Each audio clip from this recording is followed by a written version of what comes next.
siya na to si Andre ay Mayor Naik TV.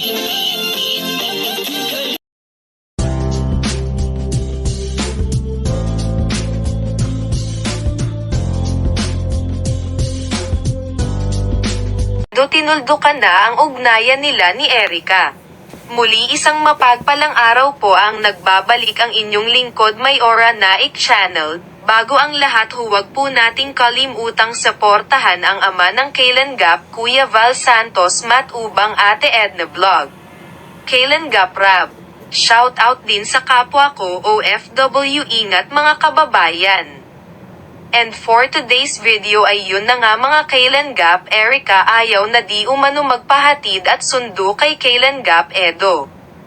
Labis-labis naman nasaktan si Kuya Edo sa nangyaring hiwalayan nila. Hindi na nakatiis, naglabas ng loob si Kailan Gap Edo sa kanyang live at sinabi niya ang lahat at nakikiusap na siya na huwag nang mention ang pangalang Erica. Tama yan Kuya Edo, kailangan mong mag-move on, masakit man yan sa damdamin pero wala ka nang magawa kaya tanggapin mo na lang. Siguro hindi kayo para sa isa't isa, hindi pa dumating ang girl na para sa'yo.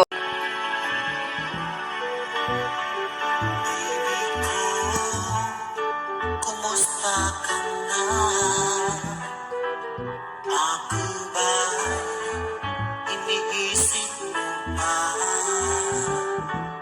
Baby ko, hanggang saan ang tamis ng iyong pagmamahal?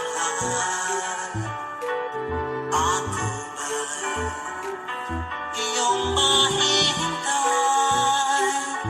sa kabila ng ating mga away? Kung sakaling ayaw mo na sa akin,